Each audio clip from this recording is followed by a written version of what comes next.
Okay, magandang araw mga bossing. Rekta na agad tayo. Sa dami nang nag-comment dun sa content ko. Pero etong comment ni Ma'am ang gusto kong sagutin eh. Mga ganitong tao kasi masarap pangaralan eh.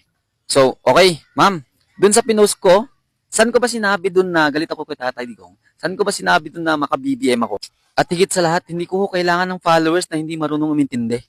Kaya sorry na agad mga boss. Masakit ba na pinapangaralan kayo ng mas bata sa inyo? Hindi nyo matanggap? Ang linaw-linaw ng sinabi ko dun ah. Ba't hindi maintindihan? Ganun na ba talaga kasarado mga pag-iisip nyo?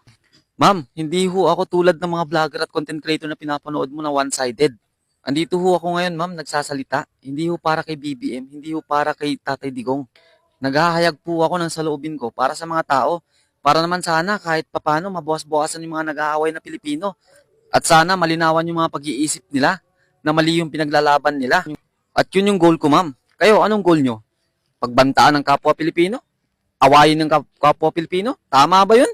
Para sa kaalaman mo, mama, Duterte supporter ho ako. Bakit? Kasi kauna-unahan sa kasaysayan ng Pilipinas na naging Pangulo na taga Mindanao. Taga Mindanao ho ako eh.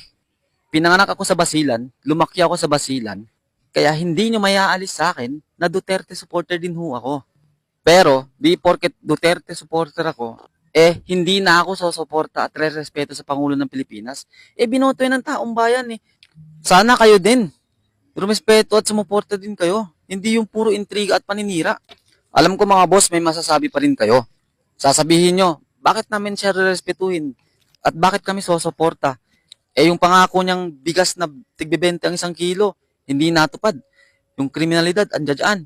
Yung korupsyon, yung droga. Diba? Yan ang sasabihin nyo, alam na alam ko yan. Matik yan kasi hindi kayo nauubusan ng sinasabi, diba?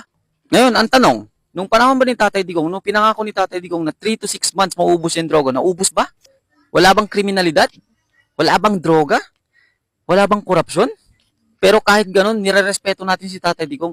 Sana, ganun din yung pagrespeto natin kayo sa Pangulo ng Pilipinas. Alam nyo ba kung bakit hindi nila kayang gawin yung mga gusto nilang gawin? Dahil sa ating mga Pilipino. Kasi tayo pa naghahatakan pababa eh. Imbes na magtulungan, nagsisiraan eh. Alam nyo, kahit sino pa yung uupong Pangulo dito sa Pilipinas, hindi na mababago yung Pilipinas eh. Kasi dahil sa ating mga Pilipino, ang lalakas magreklamo, hindi marunong makontento, tapos feeling lahat matatalino. 'Di ba? Yan tayo.